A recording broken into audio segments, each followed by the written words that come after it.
Hi, my name is Dr. Devaruti Haldar, and today I'm going to discuss not about any academic issues or something like what we learn from academic classes, but today I'm going to discuss about depression, mental health, and also about how to beat the depression by research writing. Yes, you have heard correctly. What is meant by research writing? This is something which is very, very different from writing a blog, writing a journalistic story, or, for example, writing something like a travelogue, etc., where you do not do any research. Depression, I do not want to give any clinical or any so-called, scientific definitions.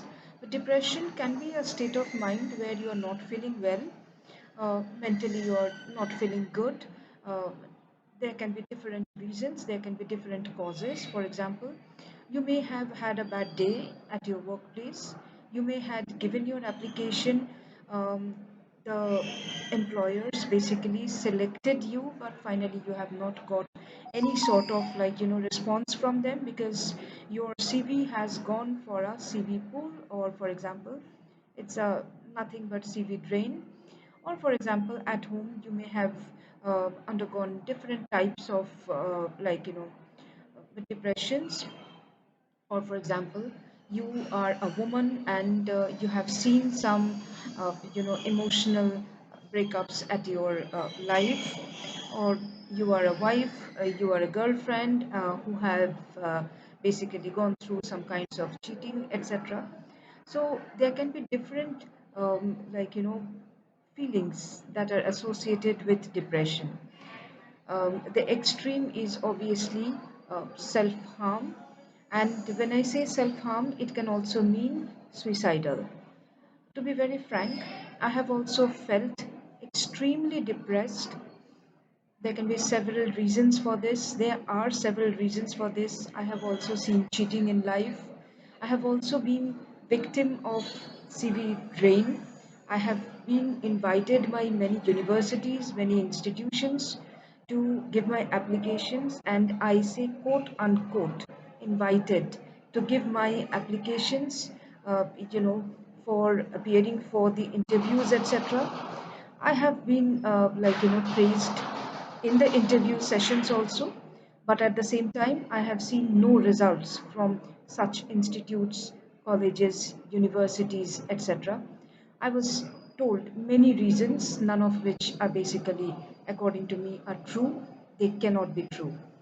But then I also felt that if we live in such kind of depression, this is going to lead us to nowhere. That means that neither we are going to be happy with our lives, neither this is going to give us some kind of peace of mind, neither this is going to help us in writing or in our own work. However, I'm not going to forget, I'm neither going to forgive anybody who had pulled me for depression, but that can be considered as a motivating factor. Here, what can be the motivating factor? Again, I'm telling that I'm not a psychologist, I'm just a depressed person, if you consider like that. How do I beat depression? I have learned it from many people like me. I have learned it from many counselors, many eminent academicians who have spoken about depression and who have also spoken that how they have come up in life. What I have learned is that if you start diverting your mind to something creative while you are depressed, this can work wonderful. You don't have to have any pills, you don't have to have any antidepressant, substance, anything like that. This itself is going to be your happiness pill. So, what is this happiness pill? What I did, I will share here. This is a personal experience. I had been cheated in life. And as I mentioned also, my CV has gone for CV drain, even though I did get to see that many institutions called me for appearing for interview, etc. I started researching on several subjects, which basically made people to target me, which made people to harass me. And as I belong to the law fraternity, I could understand that yes, there had been some issues which probably had affected me, and I had gone into such quote unquote traps. I had been attracted to be in such risky positions. And on this very basis, I started researching and I started writing my research papers. I started writing for my blogs which are well researched, and I started creating my YouTube video also. But when you are doing such kinds of creative content, creations, you have to remember one thing.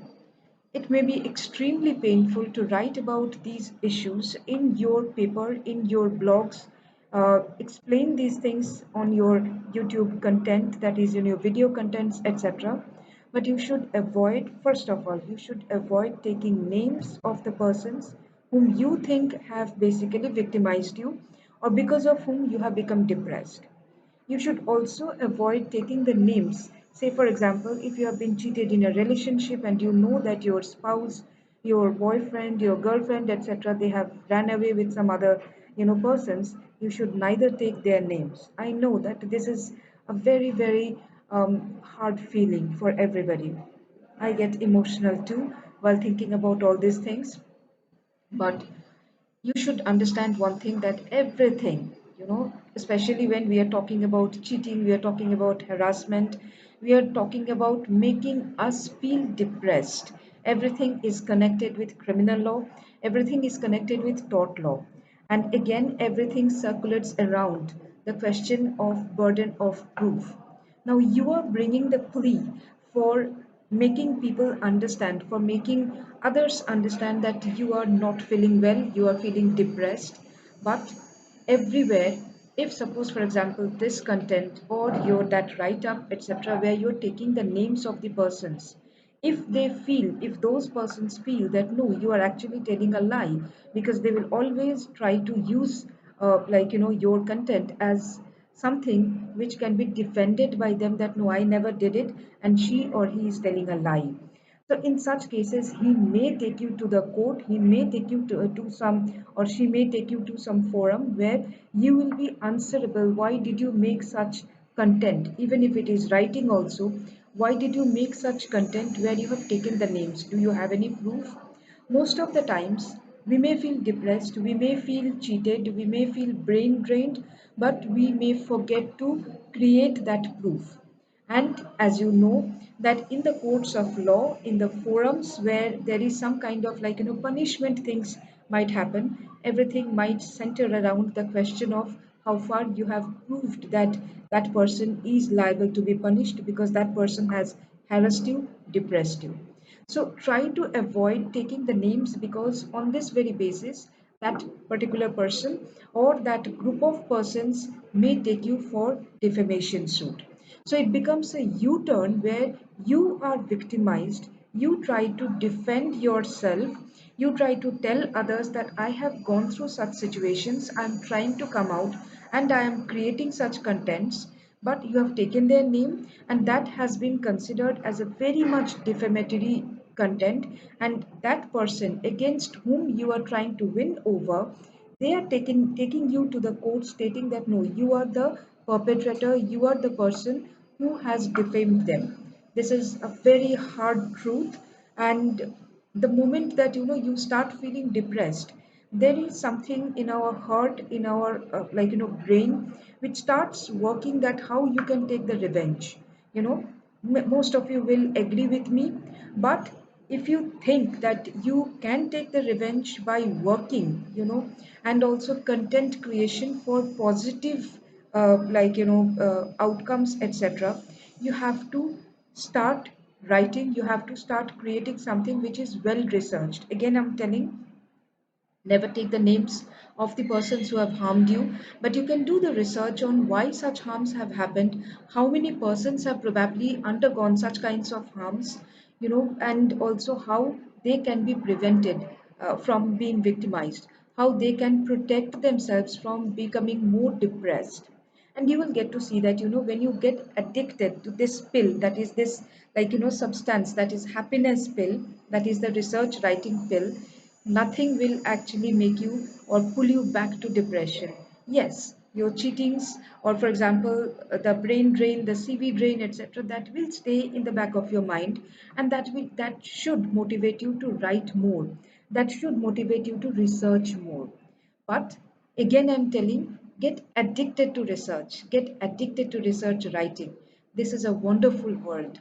You will learn so many things, you will write so many things, and you will contribute to the existing literature on crime, criminal justice administration, on so many things, on psychology, on conditions of women who have been cheated in their lives by their spouses, on conditions of working women who are looking for job, and they have been told that you can come and join some institutions, but their CV has been used as a dummy CV. All these things, you can basically do some research, and you can create wonderful content. So, welcome to the world of research. I know again and again when I speak about these things, I personally have undergone through such things, and I do not want anybody to be always depressed. Do not forget, do not forgive, but don't be depressed.